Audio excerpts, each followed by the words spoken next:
नहीं और समुझ परत नहीं पंथ, जिम पाखंड विवाद से और लुप्त भय सदग्रंथ। मैं सदग्रंथों को लुप्त कर रहा हूं, बंद कर रहा हूं, क्योंकि पाखंड विवाद बढ़ रहा है। ये सच्चाई को न सुनने को, न मानने को, न करने को, न सच्चा लाभ पाने के लिए कोई नहीं तैयार। हमें मजबूरी में ये सदग्रंथों को बंद करना पड़ा और समझा के कहा, जैसे बरसात में जब हरी हरी घास उग आती है, जो पगडंडी 60 मार्ग है सीधे रास्ते वो बंद हो जाते हैं। ये घास उगने पर वो रास्ते अवरुद्ध हो जाते हैं। तो मतलब यानी इसी तरह ये पाखंड विवाद उस घास की तरह इतना बढ़ रहा है कि सच्चाई का रास्ता न किसी की समझ में आ रहा, न कोई करने को तैयार। तो मजबूर होकर हमको रास्ता बंद करना पड़ा।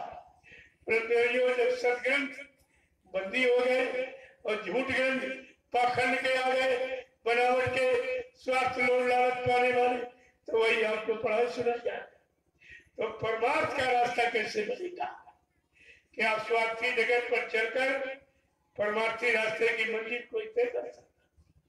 ये तो आपको सोचना चाहिए। इसलिए गोस्वामी जी महाराज को गुरु के बारे में कहना पड़ा कि गुरु कोई आदमी इंसान का नाम नहीं, गुरु कोई जात बिरादरी का नाम नहीं, गुरु कोई लाल पीले कपड़े पहनने वाले का, दाढ़ी बाल रखने का नाम नहीं, गुरु कोई जमीन जायदाद घेरने वाले का नाम नहीं, जमीन पर इमारत मठ मंदिर गिरजा घर गुरुद्वारा बनवाना ये गुरु का काम नहीं। गुरु कोई चेला बनाने वाले का नाम नहीं, और चेले से रुपए पैसे धन मान सम्मान लूटना ये गुरु का काम नहीं है। पहले शाब्दिक अर्थ, गु माने अंधकार, रू माने प्रकाश, जो अंधकार से प्रकाश की तरफ, अधर्म से धर्म की तरफ, झूठ से सत्य की तरफ, पाप से पुण्य की तरफ, दानवता से मानवता की तरफ हम सब जीवों को ला करके खड़ा कर दे। ऐसी चेतन शक्ति को मृत्यु लोक मंडल में प्रेमियों गुरु कहते।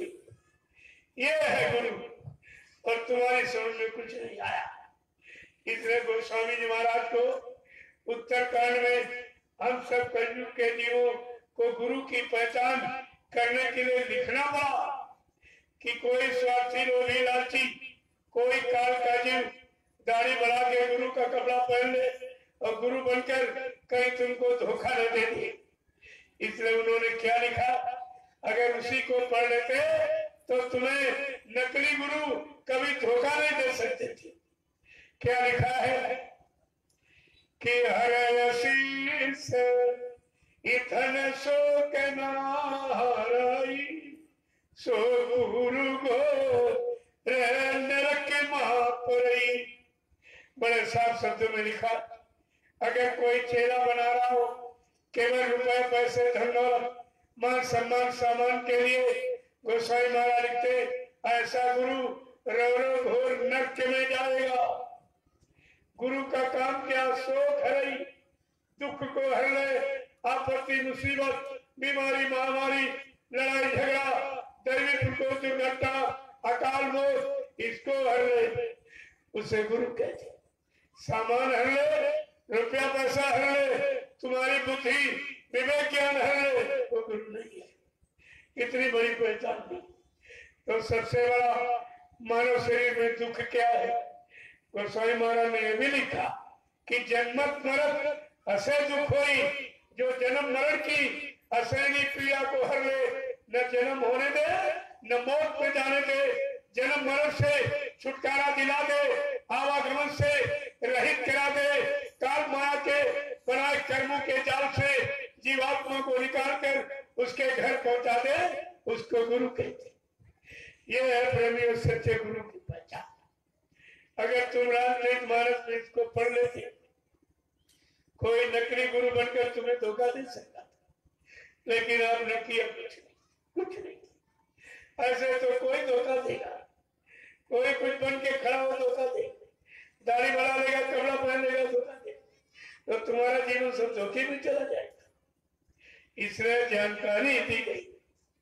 गोस्वामी महाराज ने उत्तरकांड में ये भी लिखा कि आगे घोर कलयुग आ रहा है।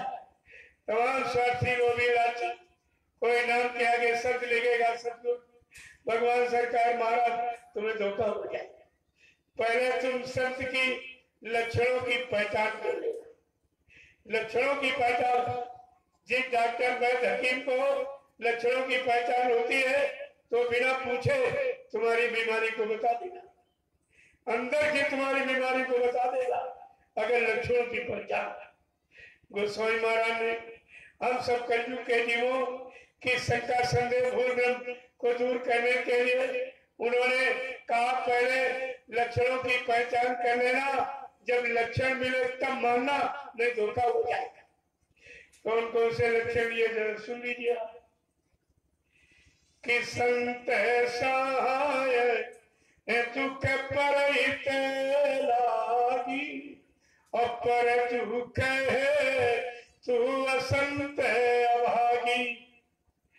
संत का पहला लक्षण है वो जीवों के दुख को अपने ऊपर लेते और सुख प्रदान करते, हानि उठाते हैं, लाभ देते हैं, अपमान सहते हैं, सम्मान देते हैं। ये पहला लक्षण संत का। दूसरा लक्षण क्या लिखा कि भूरज तरु इसम संत कृपाला और परहित सहाय दुख विपत्ति विशाला। दूसरा लक्षण क्या है? भू माने पृथ्वी और रज माने धूल। जब पैरों से कुचल कुचल कर आप धूल बनाते हो, अपमानित करते हो धरती को, कितनी गंदगी फैलाते हो, कितने पूरे पाप कर्म इसी धरती पर करते हो, लेकिन ये धरती माँ कभी बदले की भावना नहीं रखती।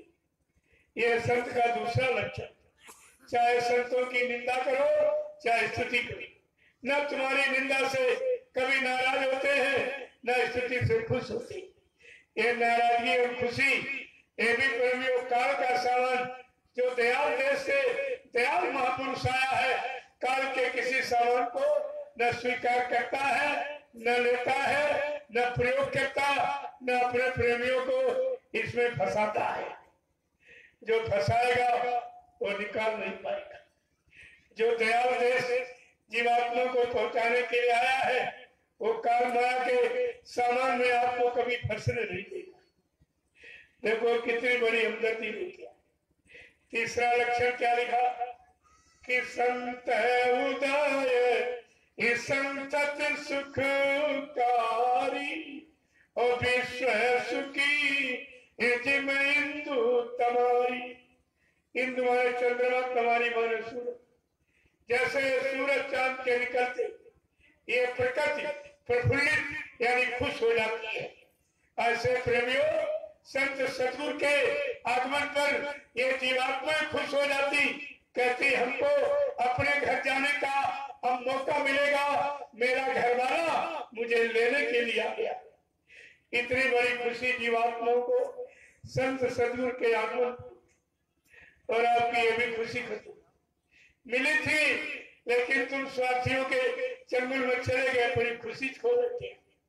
वो भी खुशी आपकी छीन ली।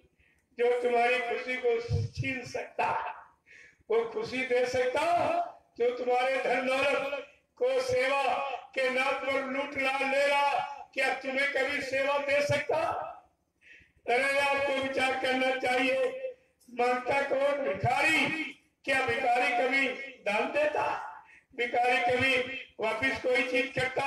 तुम ये भी नहीं समझ पाए हो जो तुम्ही से सेवाएं मांग रहा, रुपया पैसा मांग रहा, सामान सम्मान मांग रहा, क्या भिखारी भी तुम्हें कुछ दे सकता? प्रेमियों चाहता है भिखारी सारी दुनिया, जिन्होंने हम सब जीवात्माओं को धन का दान, नाम दान दिया है दान के।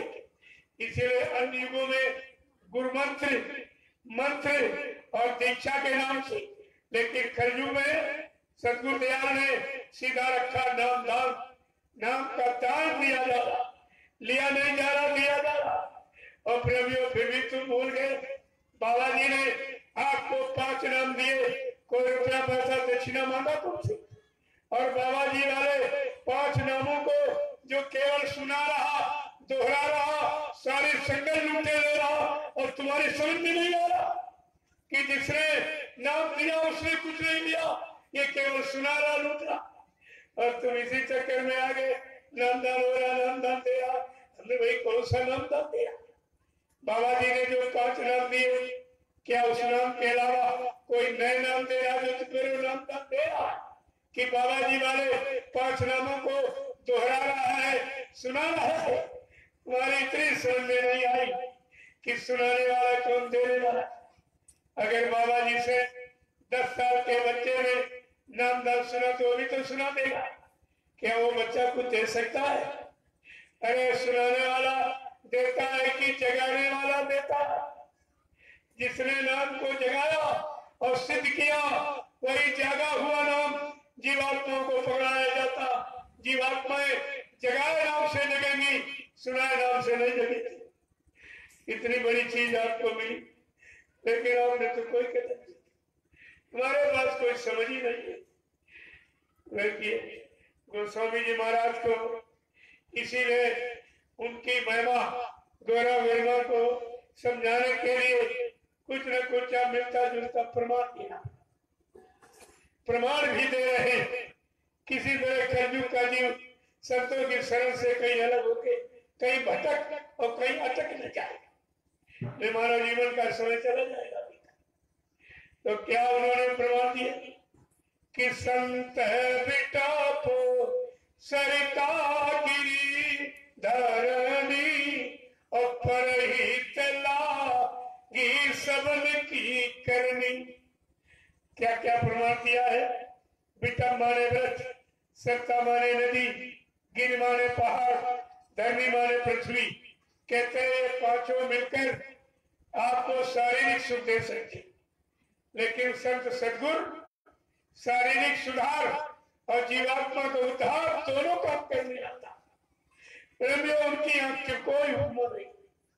कबीर साहब ने गुरु के बारे में तो कहा है कि पृथ्वी को कागज करूं, सरवर कलम बनाए, समुद्र को स्याही करूं, लेकिन गुरु गुरु लिखा न जाए।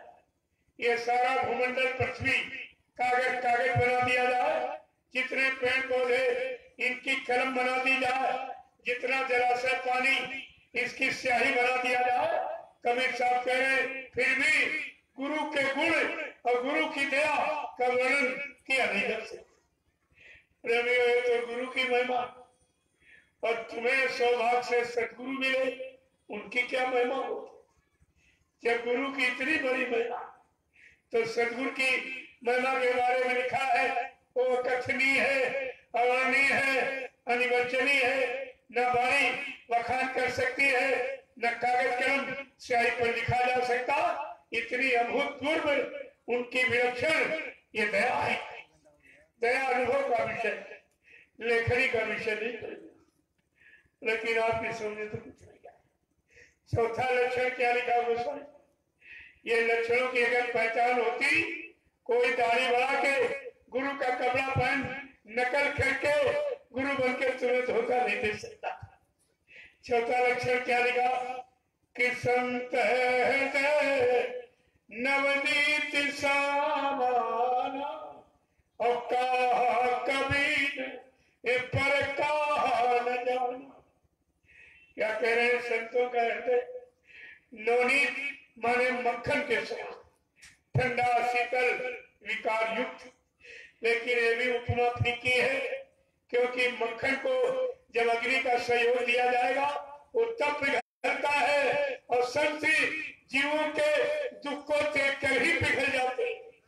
इनकी कोई उपमाया नहीं, और आपकी समझ में कुछ नहीं आया। ऐसे विलक्षण सदगुरुदयाल को आपने न जाना, न माना, न पहचाना, और कोई परमार्थी लाभ भी आप नहीं ले पाए। और तुम्हारा ये 60 वर्ष का समय मथुरा में जाने का, दर्शन करने का, सत्संग सुनने का, सेवा देने का, सेवा करने का, गुरु के वचनों का प्रचार करने का, गुरु से नाम दान लेकर सुमिरन ध्यान भजन करने का, क्या मतलब निकला? यानी सब झूठ और सब धोखा। क्या गुरु ने धोखा देने के लिए नामदान दिया था? क्या आप लोगों ने गुरु से धोखा पाने के लिए नामदान दिया? बाबा जी ने क्या कहा था? नामदान बच्चा गड्ढे में ढकेलने के लिए नहीं दिया। नामदान का मतलब जिम्मेवारी। जिस जीवात्मा को नाम से जोड़ूंगा, जब तक उस जीवात्मा को उसके घर नहीं पहुंचा लूंगा, मैं मानव चोले से जाने वाला नहीं हूं। ये कितनी बड़ी जानकारी आपको। लेकिन जब तुम्हारे पास गुरु का कोई वचन ही नहीं, सत्संग वचनों को संभाल के रखा नहीं, इसीलिए आप शंका संदेश भूल भूल में चले गए। जरा ध्यान से सुनिए। सन 1989, ये कोई नहीं बताएगा, ये लिख लीजिए तारीख। 1989 का कोई कैसेट बाबा जी का कोई पत्रिका मिल जाए, आप उसको पढ़िए और देखिए। उसमें बाबा जी ने क्या कहा? तुम्हारे दबाव से, तुम्हारे आदेश से बच्चा मैं आश्रम छोड़ के जा सकता हूं, लेकिन रुपए पैसे धन दौलत सामान से मुझे कोई हिंदुस्तान में खरीद नहीं सकता। उसी में लिखा है कि भगवान राम चाहते तो रावण को कहीं से बैठ के मार सकते, लेकिन का बच्चा इतिहास में भगवान कृष्ण चाहते हिंदुस्तान के किसी कोने से महाभारत करा सकते, लेकिन का बच्चा इतिहास नहीं बनता। इतिहास बनाने के लिए सबको समय की इंतजारी करनी पड़ी। बिना इंतजारी का कोई इतिहास नहीं। या यूं कह लीजिए, इंतजारी ही समय का इतिहास बनाती। तो मैं बाबा जी की इंतजारी का नमूना आपको बता दूं, आपकी शंका चली जाए कि बाबा जय गुरुदेव जी महाराज सत्यु लाने की क्या तैयारी कर रहे हैं। हमें आपको कहां पर बैठकर किस तरह कब तक उसका इंतजार करना चाहिए, ये इंतजारी। दूसरा है भगवान राम। भगवान राम ने भी एक आवाज लगाई, मैं राम राज की स्थापना करने आया। राज्य एक छोटी व्यवस्था है और बाबा जी ने सतयुग साम्राज्य लाने का संकल्प लिया है, विश्व परिवर्तन की आवाज लगाई। रवियों, जब भगवान राम एक छोटी राज्य की स्थापना के लिए 14 वर्ष इंतजारी करनी पड़ी और बाबा जी सतयुग साम्राज्य लाने का संकल्प लिया, विश्व परिवर्तन की आवाज लगाई। प्रेमियों, ऐतिहासिक तौर पर इनको कितना इंतजार करना पड़ेगा। तो भगवान राम की इंतजारी का नमूना बता दूं तो भगवान तो झूठ नहीं बोलेगा, आपकी सब शंका चली जाएगी। भगवान राम ने अपने सगे माँ बाप को छोड़ दिया, अपनी प्यारी अयोध्या नगरी को छोड़ दिया, अपने धन महल खजानों को छोड़ दिया, अपनी रैयत लिया प्रजा को छोड़ दिया और अपनों से एकदम दूर जंगल में चले गए। ये है इंतजारी का, अपनों से दूर चले गए। किसी को न साथ ले गए न किसी को साथी बनाया, चले गए। और इतने दिन 14 वर्ष इंतजारी, आपने इंतजारी की।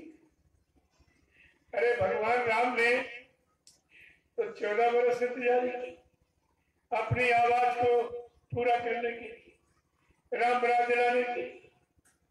और बाबा जी ने जो हम सब जीवों के लिए सतयुग साम्राज्य लाने का संकल्प लिया, उसमें आपने कितनी इंतजारी की?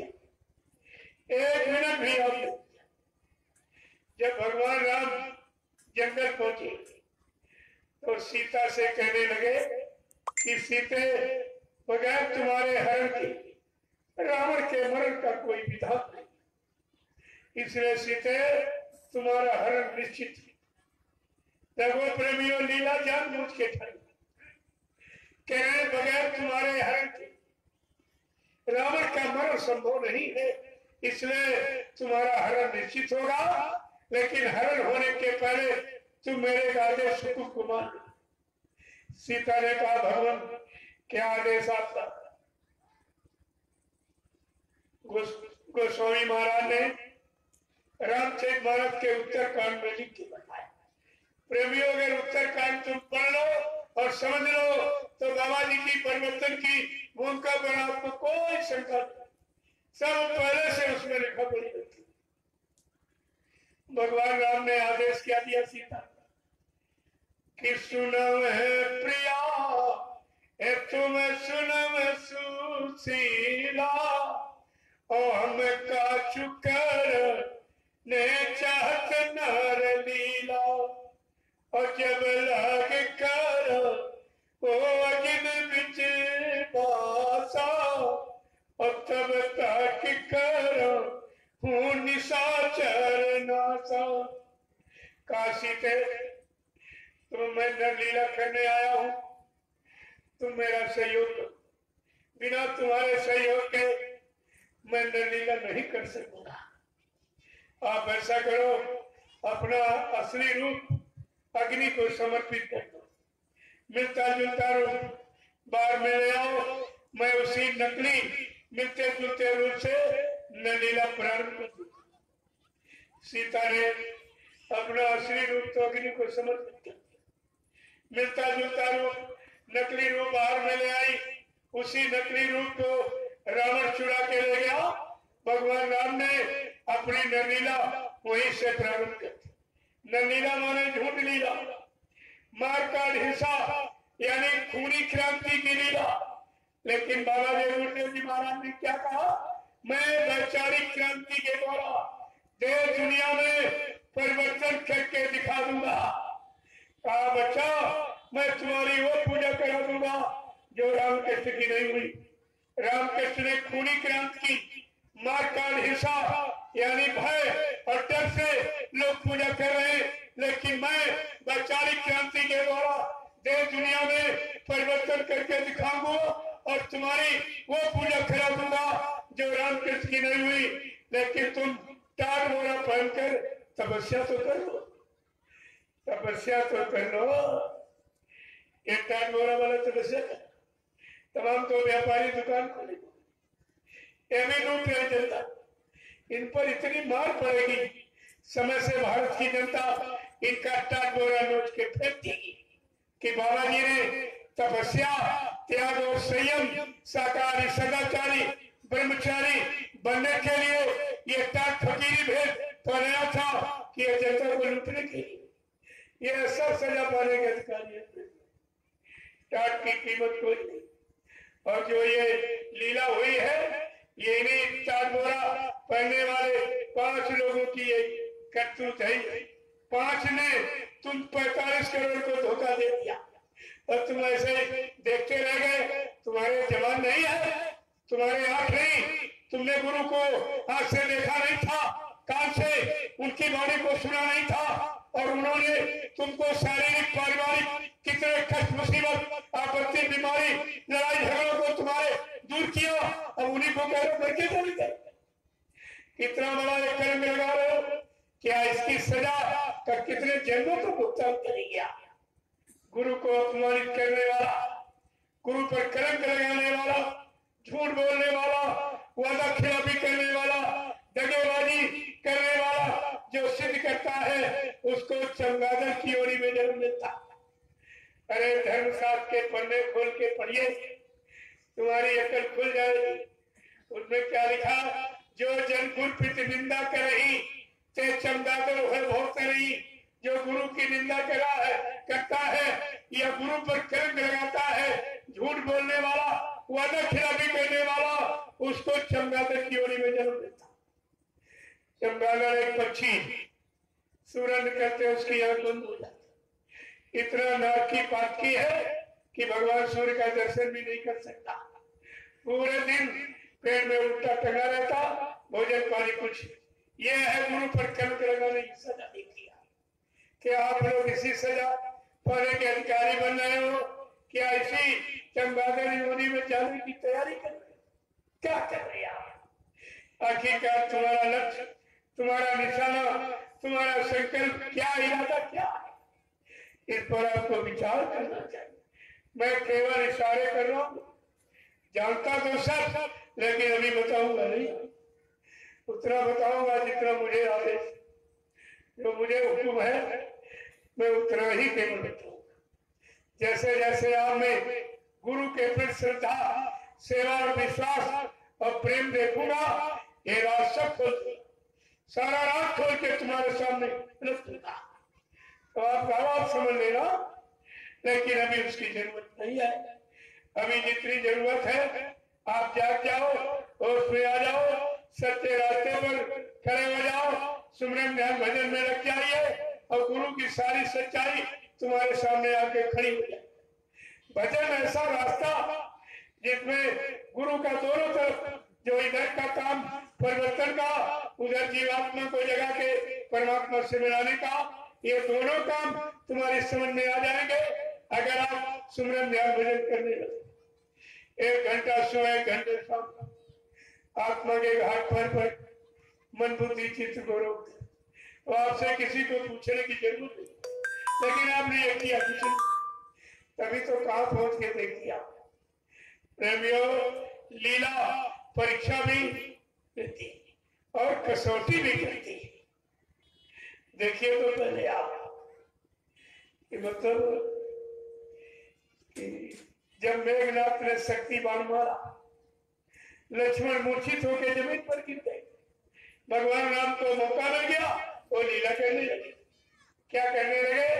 एक पेड़ के नीचे बैठ कर रोने लगे। ये लीला देखकर जितने कोई भी अंदर से ये सब शंका में आ और भगवान राम का साथ छोड़ के भगने लगे।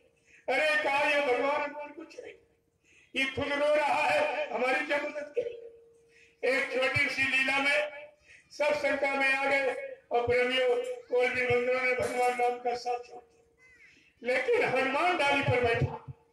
भगने वालों ने कहा हनुमान सब तो चले गए, तुम अभी बैठे। कहा भाई देखो, मैं उनका सेवक हूँ, मैं उनका भक्त हूँ, प्रेमी हूँ, मुरीद फॉलोअर हूँ।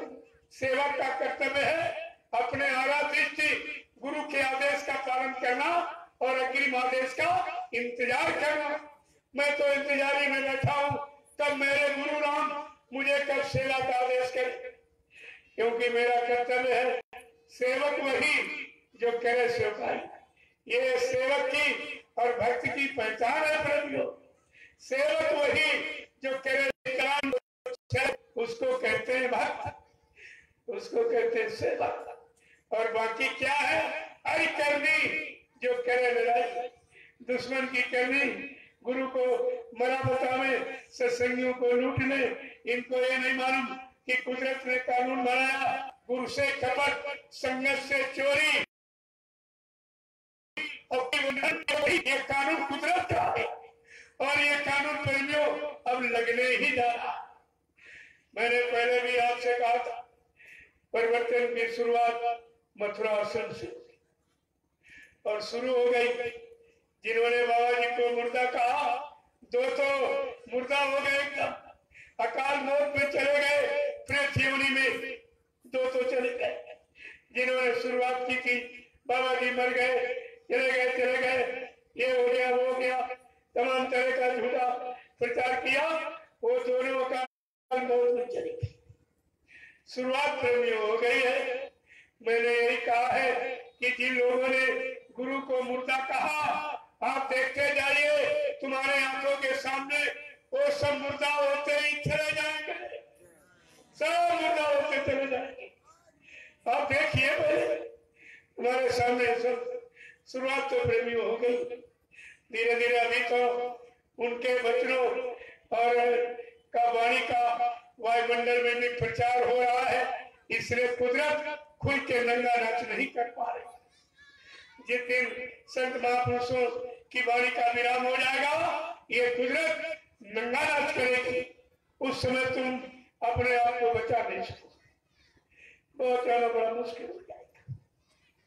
इसलिए बाबा जी ने कुदरत के भारी प्रकोप से बचने बचाने के लिए सर्वप्रथम आपको नामदान दिया और कहा जल्दी से आत्मा के घाट पर बैठकर नाम की कमाई करो, जीवात्मा को जगा लो। जब इसका आंख का नाक खुल जाएगा, अपने घर की तरफ मुखातिब हो जाएगा। लेकिन आपने वो भी नहीं काम किया। रवियो 1959 लिख लो, कोई नहीं बताएगा। 1959 की कोई पत्रिका, कोई भविष्यवाणी बाबा जी की मिल जाए, आप पढ़िए कि बाबा जी ने क्या कहा।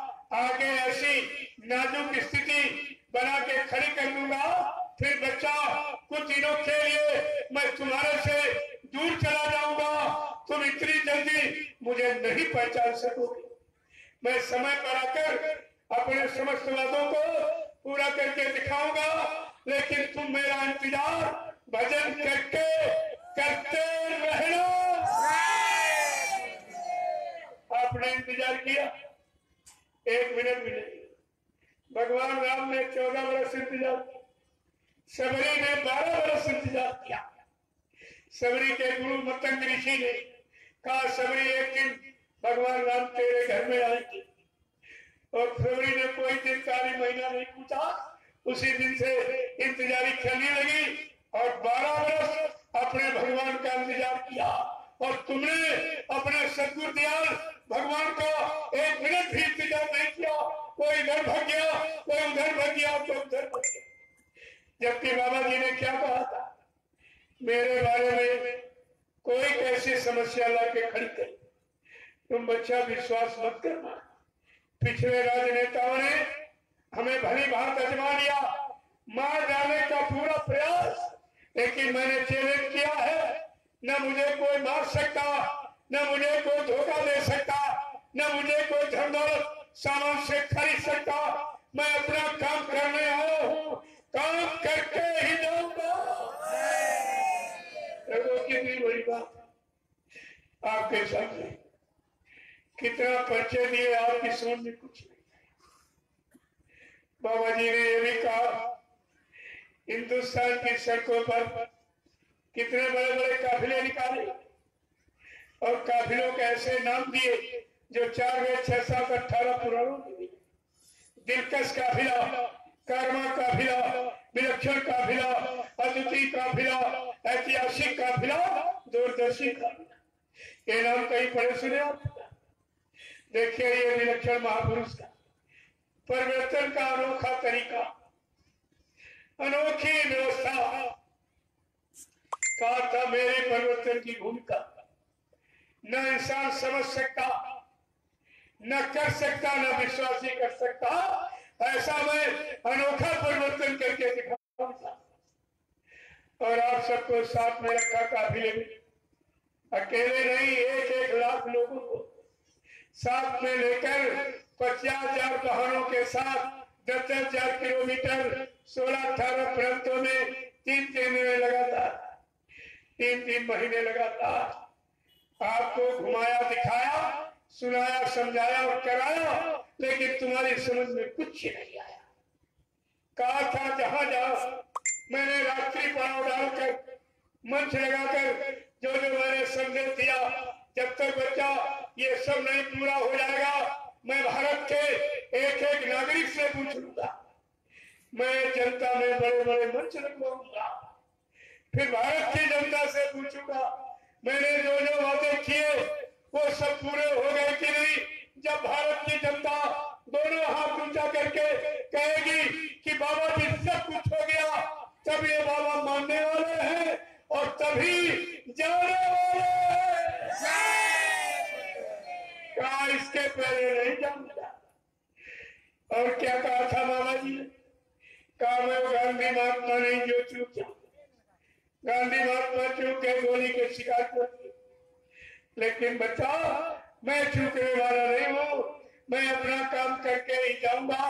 मुझे मारने के लिए अभी सच्ची में कोई गोला बारूद तैयार नहीं, न मुझे कोई मार सकता, न मुझे कोई धोखा दे सकता, न मुझे कोई धन दौलत सामान से खरीद सकता। मैं अपना काम करने आया हूँ, काम करके ही जाऊंगा। और क्या कहा था? अगर जरूरत पड़ी अपने काम को पूरा करने के लिए तो इसी शरीर में 400 वर्ष रहूंगा और काम करके ही जाऊंगा। तुम तो सब भूल गए। क्या 400 वर्ष का समय निकल गया जो आप कह रहे हो बाबा जी चले गए? अभी तो हिंदुस्तान की धरती पर यह प्रचार किया गया कि बाबा जी के शरीर की उम्र 116 वर्ष, 400 वर्ष का सर्वत्र प्रेमियों नहीं निकला। जो 400 वर्ष तक रहकर अपने काम को पूरा करने का दावा कर रहा, प्रेमियों ये इंसान है कि भगवान क्या भगवान है? ये इंसान का काम है। तभी आपसे कहा गया और आपने प्रचार भी किया और सबको बताया ये नाम नहीं इंसान का, ये नाम है भगवान का, ये काम नहीं इंसान का, ये काम है भगवान का। जब परिवर्तन करना भगवान का काम, कलयुग भगाना, सत्युग लाना भगवान का काम, जीवात्मा जगाना, परमात्मा से मिलाना, पाप कर्मों में माफी कराना, जब ये गुरु भगवान का काम है, जिस गुरु सदगुरु भगवान को छोड़कर जिनके पास गए हो वो भगवान है? वो भगवान है कि इंसान भी नहीं? जो गुरु को धोखा देता, अरे तुम्हें तो 2 मिनट में नहीं मिलेगा। जिसने गुरु को धोखा दे दिया तुम्हें तो छोड़ने वाला नहीं। तमाम तरह की सेवाएं बता करके तुम्हें लूट लेगा और तुम कुछ नहीं कर पा रहे, तुम्हारी ये समझ में भी नहीं आ रहा।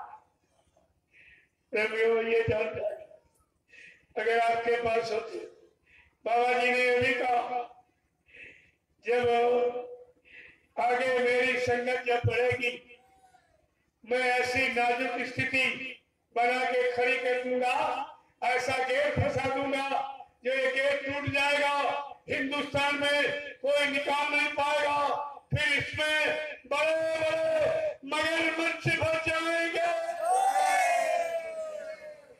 प्रेमियों अभी इलाहाबाद हाई कोर्ट ने फैसला दे दिया है 14 अक्टूबर 2017 को उज्जैन की नकली व्यवस्था को फेल कर दिया सरकार ने और मथुरा के ड्राइवर वाली व्यवस्था को भी नाकाम माना गया और बाबा जी को जीवित माना गया है।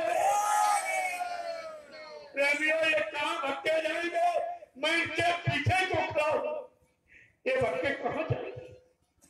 और ये सब आपके सामने होने बहुत थोड़ा समय रह गया, परिवर्तन एन कगार पर खड़ा, लेकिन परिवर्तन देखने के लिए पहले सर्वप्रथम तुमको बड़े बुरे कर्म, बुरे खान पान, बुरे भाव विचारों में परिवर्तन लाना होगा, तभी तो आप जिंदा रह पाओगे। तो देख पाओ, अगर बाबा जी का सतयुग देखना है तो सतयुगी विचारधारा, सतयुगी कर्म और सतयुगी खान पान में आपको आके खाओ, तभी आप देख पाओगे।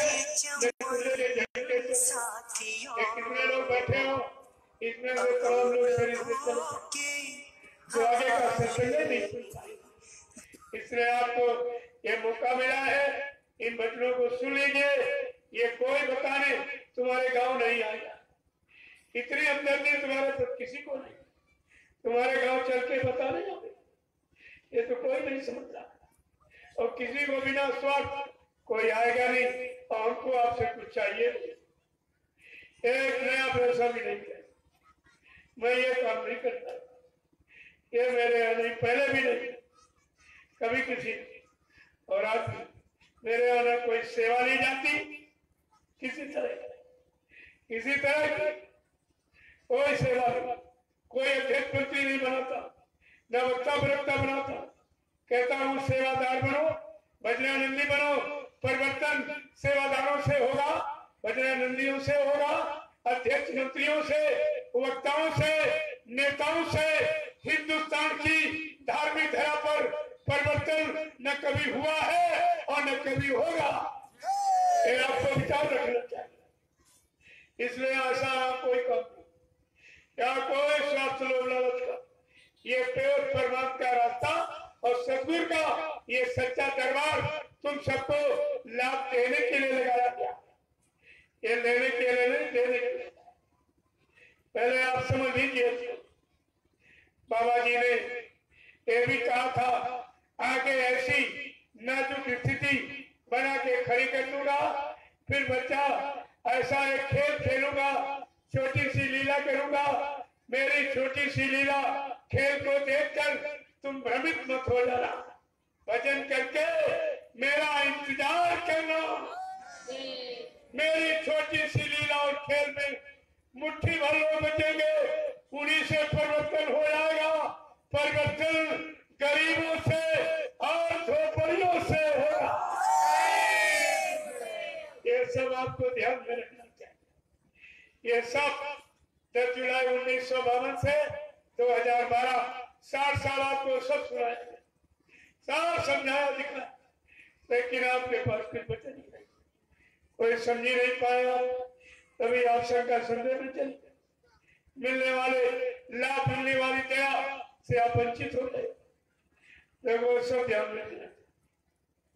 बाबा जी ने यह भी कहा, भगवान राम को त्रेता के परिवर्तन में कहा बच्चा 18 महीना लग गया। भगवान कृष्ण को द्वापर के परिवर्तन में 18 दिन लगे, लेकिन बच्चा कलयुग के परिवर्तन में हमको 18 मिनट भी नहीं लगेगा। जबकि कलयुग सबसे ज्यादा खराब, हर पाप कर, गंदे खान पान, जरान कामों की, झूठ छल कपट बेईमानी, धोखाधड़ी की, व्यभिचार कुचार की सारी सीमाएं टूट गई। इतना खराब समझ, लेकिन सम्राट मालिक क्या आवाज लगा रहे हैं, मैं कलयुग की ये समस्त गंदगी को समेट करके एक कोने पर लगा दूंगा। मेरे पास ऐसी योजना है, उनका व्यवस्था है, मैं ये सब काम, मुझे 18 मिनट भी नहीं लगेंगे, ये सब काम करके दिखा दूंगा। अब आप सोचिए, जो काम भगवान राम को 18 महीना लग गया, कृष्ण को 18 दिन महाभारत करके मार काट करके तब कर पाए, लेकिन बाबा जी क्या कह रहे हैं, मैं वैचारिक क्रांति के द्वारा, कोई खून खराबा नहीं, कोई किसी की निंदा आलोचना बुराई, किसी को प्रताड़ित नहीं किया जाएगा, किसी को भद्दे अश्लील शब्दों से प्रयोग नहीं किया जाएगा। मैं शिष्ट और सभ्य शब्दों से, वैचारिक क्रांति से देश दुनिया का परिवर्तन करके दिखा दूंगा। ये सब अब आप सोच लीजिए, ये 18 अंक बड़ा खतरनाक है। 18 अंक के प्रेमियों, ये प्रेरक अंक,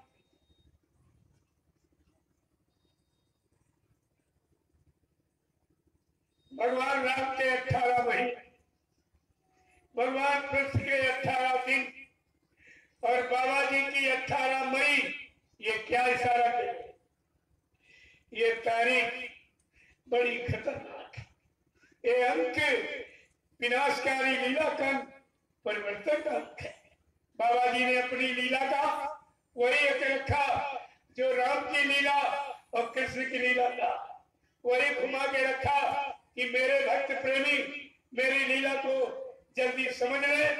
इसीलिए राम का लीला का 18 महीना, कृष्ण की लीला का 18 दिन और सतगुरु दयाल की ये विलक्षण मतलब लीला का 18 मई। लेकिन आपकी समझ में कुछ नहीं है। भी 18 मई लीला के भी 6 वर्ष निकल गए, तुम्हारी समझ में कुछ आया न? उधर मथुरा में 10 जुलाई 1952 2012 यानी 60 साल आपको समझाया सुनाया गया, वो भी तुम्हारी समझ में नहीं आया। और ये 6 वर्ष लीला के भी निकल गए, यानी 66 वर्ष तुम्हारे जीवन के चले गए और तुम्हारी समझ में कुछ नहीं गया। अब कितना समय बचा है?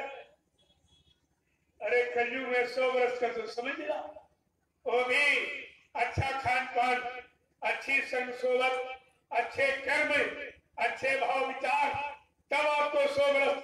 अगर गंदे खान पान, गंदी संशोधन, गंदे कर्मों में चले गए तो 50 में खेल खत्म हो जाएगा। वो भी पूरा समय भी आपको कहीं नहीं, लेकिन आपकी समझ में तो कुछ भी आप नहीं समझ पाए। जरा साथी आपने जन्म नहीं किया। बाबा जी ने क्या कहा था? जो परिवर्तन करने आया उसको अपना नगर, अपना आवास निवास ये छोड़ना पड़ा। भगवान राम ने राम राज की स्थापना की आवाज लगाई थी। अगर अयोध्या में गद्दी पर मुकुट थाल बांध कर बैठे रहते तो दुष्टों का संहार होता नहीं, धर्म की स्थापना होती नहीं और भक्तों की मदद होती नहीं। इसलिए ये कहानी है, जो परिवर्तन करने आया उसको अपना घर मुकाम आवास निवास छोड़ना पड़ा। भगवान राम को समय से अयोध्या नगरी छोड़नी पड़ी, क्योंकि उन्होंने कहा मैं रामराज की स्थापना करने आया। 14 वर्ष जंगल में रह गए, घर गृहस्थी परिवार से दूर, राजा के पास से दूर, धन दौलत मान सम्मान खजाने और खटरस व्यंजन भोजनों से बिल्कुल दूर। क्योंकि रावण का विनाश के लिए लिखा, नारी नींद भोजन तजे और तजे खड़क की आस, जो इतरों का परित्याग करेगा। इसीलिए नारी राम के साथ में थी, रावण वध नहीं होता, इसलिए उनकी नारी को उनसे अलग किया गया और वही दुष्ट रावण ले गया और बाद में उसके विनाश का कारण। देखिए प्रेमियों, लीला बड़ी विचित्र होती और लीला सबकी समझ में आती नहीं। देख देखिए आप, भगवान राम को परिवर्तन की आवाज लगाई, इसलिए उनको भी समय से अयोध्या नगरी छोड़नी पड़ी। भगवान कृष्ण ने कहा मैं कृष्णराज की स्थापना करने आया हूँ, मथुरा जेल में पैदा हुए, उनको भी समय से मथुरा जेल छोड़नी ही पड़ी। बाबा जय गुरुदेव जी महाराज ने विश्व परिवर्तन की आवाज लगाई, इसलिए प्रेमियों उनको भी समय से अपना मथुरा आश्रम छोड़ना ही पड़ा। ये परिवर्तन की पुरानी कहानी निशानी है प्रेमियों, लेकिन आपकी समझ में तो कुछ नहीं आया। बाबा जी ने कहा मैं ठाठ के द्वारा परिवर्तन करके दिखा, इसी ठाठ के द्वारा, लेकिन तुम तपस्या तो कर। अब तपस्वियों की संख्या एक भी नहीं दिखाई, काट टाट से परिवर्तन। और उज्जैन वाले ने 30 साल टाट पहना उतार के फेंक दिया, झटके में मान सम्मान के लिए उसने तो टाट उतार के फेंक दिया। और मथुरा वाला ड्राइवर ने कभी पहना नहीं, वो तो 2.5-3 बरस के रहे बेचारा, क्या जाने। तो बताओ क्या बाबा जी की आवाज झूठ है कि परिवर्तन टाट के द्वारा होगा? और इनमें से कोई एक ने पहना फेंक दिया और एक ने पहना नहीं, तो परिवर्तनकारी तीसरी शक्ति कौन होगी जिसके द्वारा परिवर्तन करके दिखाया जाएगा? आपको ऐसा ध्यान में रखना चाहिए।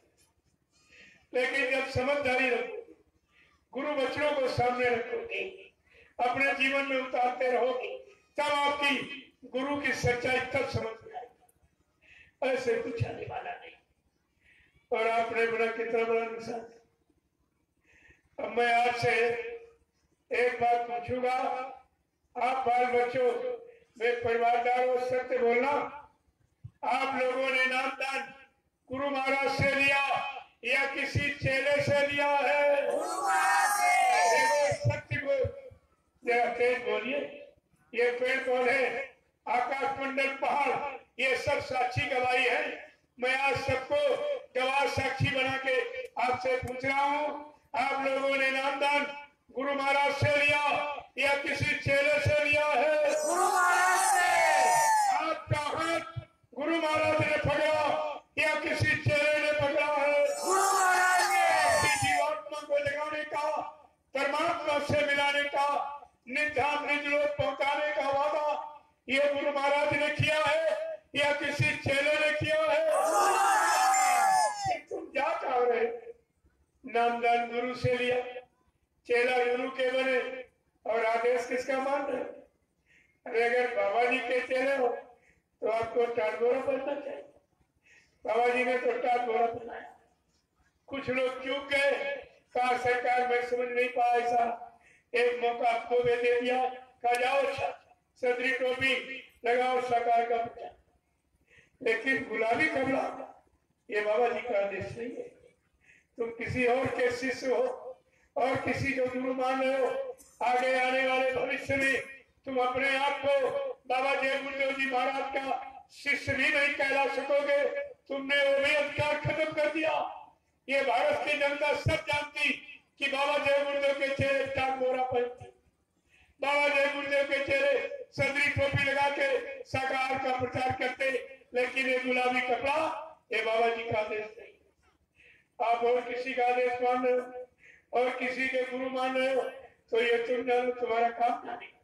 बाबा जी को आप कभी अपना सदगुरु नहीं कह सकते हो और कभी दया दुआ नहीं दे सकते हो, कभी अपना बचाव नहीं कर सकते। ये तो अधिकार लाभ आपने खो दिया है और कितना बड़ा आपने कलंक लगाया। जब नाम डाल दिया था तो आपने गुरु को तन मन अर्पण किया, जब तन मन गुरु को दे दिया अब ये तन शरीर किसी और को कैसे दे? ये मन और किधर की तरफ क्यों लिए जा रहे? और आपने प्रचार भी किया है, गैर के द्वारे जाके गैर बंदा झुका थर पाएगी मालिक तेरे नाम पर। आपने कहा है कि अब ये सिर जो गुरु को दे दिया उनके सिवा ये गुनाहगारों के कदमों में नहीं झुकेगा। आज आप वहां झुका रहे हो, ये गुरु का सीधा अपमान है और गुरु पर सीधा कलंक लगा रहे हो। इसकी भी सजा आपको भोगनी पड़ेगी। पहले विचार कीजिए, तुम जो गुनाह पाप कर रहे हो इसकी माफी कहीं नहीं, इसके लिए आपको एक बार फिर सोचना पड़ेगा। मैं तो अभी इशारा करके आपसे इसलिए कह रहा हूं कि आगे आप भविष्य में ये न कहो आप जानते थे, आपने बताया क्यों? ये राज आपने खोला क्यों? जो संत के वचनों को छिपाता वो संत का द्रोही कहलाता, जो गुरु वचनों को छिपाता है वो गुरु का द्रोही कहलाता। जिससे धर्म की स्थापना होती, संत महापुरुषों की भूमिका व्यवस्था को जो छिपाता है वो धर्म का द्रोही कहलाता। प्रेमी बात, तुम्हारे सामने तीन द्रोह है, तुम तीनों द्रोह में फंसे पड़े, कैसे निकलोगी? और निकालने वाला आया, तुमने उसी को बुला दिया, उसी को कह रहे मर के चले गए, फिर तुम्हें निकालेगा। क्या इनमें से किसी के अंदर वो शक्ति पावर है? ये बाबा जी ने ये भी कहा, जब तुम्हारी मदद कोई न करे, सब जगह से हार जाना, तो बच्चा जय गुरुदेव नाम लेना, मैं तुमको मिलूंगा, मैं तुम्हारी मदद करूंगा। शंका की बात की तो आप इनसे पूछिए कि श्रीमान जी तुम किस नाम से मिलोगे, किस नाम से हमारी मदद करोगे, हमारा सहयोग करोगे? अभी प्रेमियों 2 मिनट में नाम का राज कर दिया। बाबा जी ने जय गुरुदेव नाम जगाया तो प्रभु परमात्मा का बताया, और इसने जगाया नहीं उज्जैन वाले ने, और प्रभु परमात्मा नाम को हटा दिया। जय गुरुदेव नाम के आगे प्रभु परमात्मा का नाम ही हटा दिया। अरे बाबा जी ने जगाया तो प्रभु परमात्मा का बताया, और इसने जगाया भी नहीं। बाबा जी वाले जय गुरुदेव नाम के आगे से प्रभु परमात्मा का नाम हटा दिया, तो इससे पूछो तब ये जय गुरुदेव नाम तेरा है या और किसी इंसान का? ये शैतान का किसका नाम है? अभी इसको अपनी कमी का पता चल जाएगा। ये कितने नाटक कर रहा, गुरु के समान दाढ़ी बढ़ा लिया, सफेद गुरु का कपड़ा पहन लिया, गुरु वाला 5 नाम लोगों को दोहराने लगा, उसी से लूट कर रहा है। और गुरु ने जय गुरुदेव नाम जगाया, जिसका लाभ बताया, और इसने प्रभु परमात्मा नाम को हटा दिया। यानी मतलब जय गुरुदेव नाम पर भी कितना बड़ा कलंक और कितना बड़ा धोखा होता है। ये कैसे बचेगा? आपको भी विचार करना चाहिए, ये जानकारी आपको रखनी चाहिए। ये गुलाबी कपड़ा जो प्रेमी पहनते हैं, इन विचारों को कुछ नहीं मानता, क्योंकि आदेश गुलाबी पगड़ी का बाबा जी ने 1978 में किया था। 1 साल के बाद कहा बच्चा है गुलाबी पगड़ी सत्य वाले की सूचना दे रही, कलयुग में इसका अपमान हो जाएगा, इसलिए इस पगड़ी को सम्मान के साथ उतार के बक्से में रखो। ये आदेश है। समय आने पर मैं पगड़ी की पूजा करूंगा, इतिहास बनाऊंगा, लेकिन कलयुग में इसका अपमान हो जाएगा। ये सतयुग का वस्तु है। बाबा जी ने कहा इसको सम्मान के साथ उतार के बक्से में। तो बाबा जी ने तो गुलाबी पगड़ी बनवाई, पगड़ी सिर का ताज अपने यहाँ के राजे महाराजे पहले पगड़ी बांधते थे। अगर पगड़ी कोई सिर के नीचे गिरा दे तो अपमान माना जाता था। इसलिए बाबा जी ने इस पगड़ी का सम्मान का ये मुकुट है, सिर का ताज है, उन्होंने पगड़ी बंधवाई और इसने क्या किया, कुर्ता पैजामा सिलवाया और नारियों के साड़ी पेटीकोट में पगड़ी चली गई। प्रेमियों, पगड़ी का कितना बड़ा अपमान और गुरु के आदेश का खंडन हुआ। ये तो बड़ा तो सीधे कर रहा, इसे कौन माफ करते? और आपको तो विचार करना चाहिए। ये सब जानकारी आपको, क्योंकि बाबा जी ने एक टाट घोड़ा कब क्यों पहराया, किस काम के लिए? 10, 11, 12 जून 1983 में सबको दिल्ली बोर्ड क्लब ले गए। कहा बच्चा ये पार्लियामेंट है, इसमें हिंदुस्तान का कानून रहता, तुम सब लोग इसके सामने खड़े होकर शपथ और कसम खा के इस टाट बक्कल फकीरी वेश को धारण करो। मेरा सामूहिक आदेश पहराने का है, सामूहिक आदेश उतराने का होगा। इसके बाद एक सामूहिक आदेश काम का दूंगा, उस आदेश का तुम भजन करके इंतजार करते रहना। बाबा जी ने कहा ये ठाक घोड़ा तुम्हारे शरीर से जब तक नहीं उतरेगा, जब तक देश में अच्छी व्यवस्था नहीं हो जाएगी, रोजी रोटी सबको नहीं मिलने लगेगी, महंगाई गरीबी बेरोजगारी को हटा नहीं दिया जाएगा, टैक्सों की भरमार को रुकवा दिया जाएगा।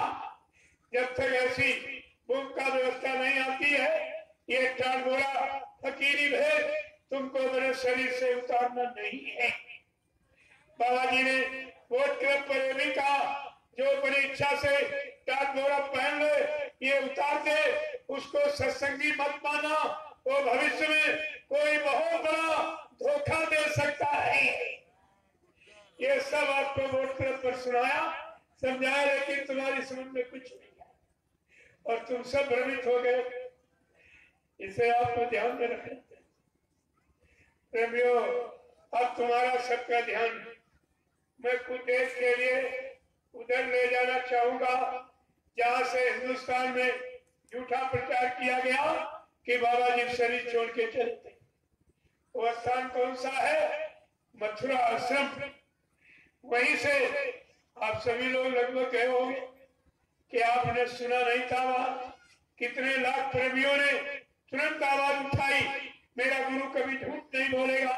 मेरे गुरु ने नामदान के वक्त ये वादा किया था कि मैं तुम्हारी जीवात्मा को जगाऊंगा, परमात्मा से मिलाऊंगा। जब तक तुम्हारी जीवात्मा को तुम्हारे घर नहीं पहुंचा दूंगा, बच्चा मैं इस मनुष्य शरीर से जाने वाला नहीं हूं।